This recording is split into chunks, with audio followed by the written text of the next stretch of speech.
नफ्स की 3 किस्में हैं, नफ्स अम्मारा, नफ्स लव्वामा, नफ्स मुतमइन्ना। ये नफ्स अम्मारा ये क्या है? अल्लाह ताला ने इंसान को जब बनाया तो उसके अंदर नफ्स को रख दिया, और नफ्स बिजाते ही अपनी फितरत के एतबार से, अपनी जिबिल्लत के एतबार से बुराइयों का बहुत ज्यादा हुक्म देता है। बहुत गौर से सुनिए, अल्लाह ताला ने इंसान को जब बनाया तो उसके अंदर नफ्स रख दिया, और ये नफ्स ये तमाम ख्वाहिशात का मंबा है, और ये नफ्स चाहता है कि दुनिया की जितनी लज्जतें हैं वो सब मुझे हासिल हो जाए, जितनी भी ख्वाहिशें हैं वो सब पूरी हो जाए, जितनी भी आरज़ुएं हैं सब पाए तकमील को पहुंच जाए और मेरी सारी तमन्नाएं पूरी हो जाए। बकौल गालिब कि हजारों ख्वाहिशें ऐसी कि हर ख्वाहिश पे दम निकले। क्या बोलता है? हजारों ख्वाहिशें ऐसी कि हर ख्वाहिश पे दम निकले। बहुत निकले मेरे अरमान, लेकिन फिर भी कम निकले। इस नफ्स का हाल तो यह है कि एक लज्जत अभी हासिल करता है कि दूसरी लज्जत के पीछे पड़ जाता है। एक ख्वाहिश पूरी होती है कि दूसरी ख्वाहिश के पीछे लग जाता है। लज्जत के हुसूल की कोई हद नहीं। बिल्कुल ये इस्तिस्का के उस मरीज की तरह है कि दरियाए दिजला पाकर के भी सैर नहीं होती। इस्तिस्का का मर्ज़ जानते हैं? आदमी को हमेशा प्यास लगी रहती है, हमेशा पीता रहता है, हमेशा पीता रहता है, हमेशा पीता रहता है।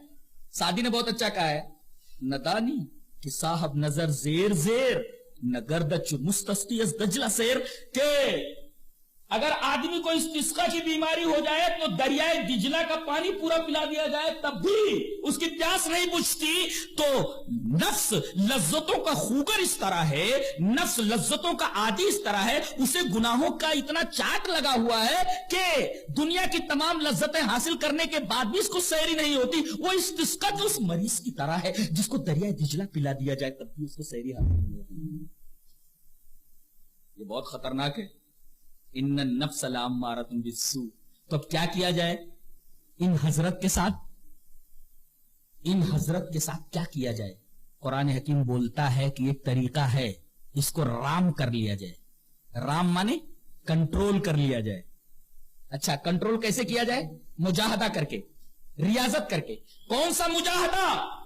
जोगियों का मुजाहदा नहीं, जोगियों की रियाजत नहीं, बल्कि शरीयत ने जो मुजाहदे के कवानीन बताए हैं, शरीयत ने जो रियाजत के कवानीन बताए हैं, शरीयत के दायरे में रह करके मुजाहदा और रियाजत करके इसको कंट्रोल कर लिया जाए। इसको कंट्रोल कर लिया जाए। ये कंट्रोल हो जाता है? हो जाता है। कैसे? अल्लामा बूसीरी का एक शेर मैंने पढ़ा कसीदे बुर्दा में, कहते हैं, बहुत गौर से सुनिए तो समझ में आएगा वरना नहीं। अन्नफ्सु कत्तिफली इन तुहमिल शब अला हुब्बिर रिज़ाई व इन तफ्तिमहु यनफतिमी। अल्लामा बूसीरी ये कह रहे कि नफ्स बच्चे की तरह है।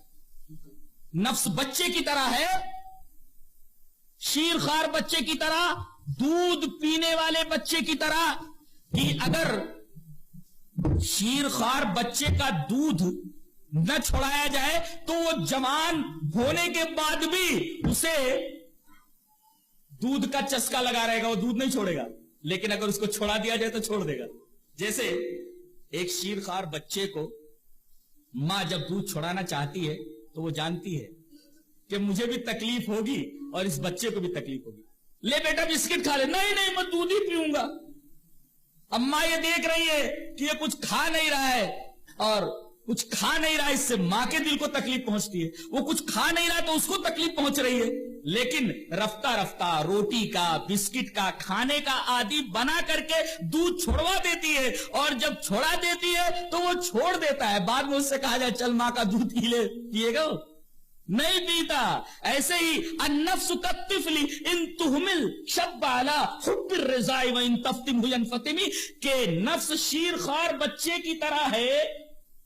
अगर उसको मोहलत दे दी जाए, ढील दे दी जाए तो जवान होने के बाद भी वो दूध का आदी रहेगा। लेकिन अगर थोड़ी तकलीफ माँ उठा ले, बच्चा भी थोड़ी तकलीफ उठा ले, थोड़ा मुजाहदा, थोड़ी रियाजत कर ले, दूध जब छोड़ देगा तो फिर कभी दूध नहीं पिएगा। इस तरह नफ्स अम्मारा को मुजाहदे और रियाजत के जरिए कंट्रोल में कर लो तो वो नफ्स लव्वामा बन जाता है। जैसे वो दूध नहीं पीता बच्चा फिर बाद में बेजार हो जाता है, ऐसे ही नफ्स को कंट्रोल करने के बाद नफ्स गुनाहों से बेजार हो जाता है, और उसी को कुरान हकीम नफ्स लव्वामा कहता है और उसकी तारीफ फरमाता है, ला उक़्सिमु बियौमिल क़ियामा वला उक़्सिमु बिन्नफ्सिल लव्वामा। ये नफ्स अम्मारा तो गुनाहों का बहुत ज्यादा हुक्म देता है, लेकिन इसको अगर राम कर लिया जाए, कंट्रोल कर लिया जाए शरई रियाजत और मुजाहदे के जरिए, तो ये जब कंट्रोल में आता है तो नफ्स लव्वामा बन जाता है। आदमी गुनाह करे तो ऐसा लगता है जैसे दिल के ऊपर एक बोझ आ गया हो, एक अजीब बोझ का एहसास होता है, तो यह दर हकीकत नफ्स लव्वामा की कैफियत है। और फिर उसके बाद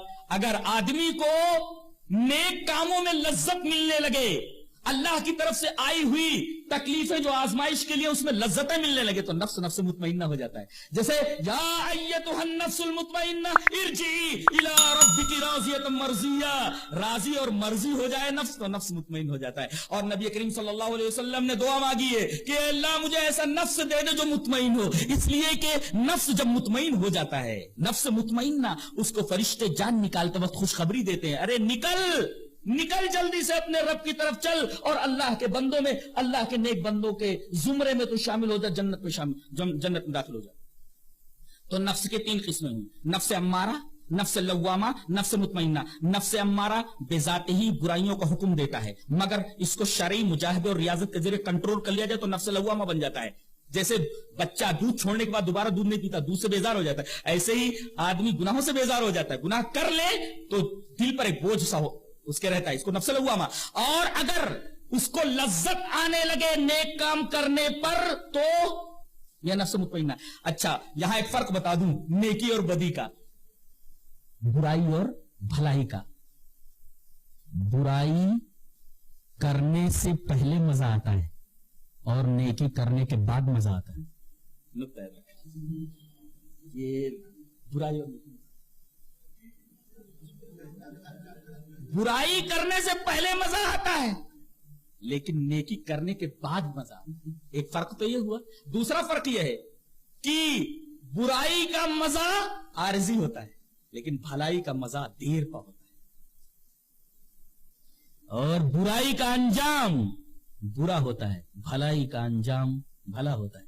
बुराई का अंजाम जहन्नम है, भलाई का अंजाम जन्नत है। यह फर्क है खैर और शर और नेकी और बदी के दरमियान।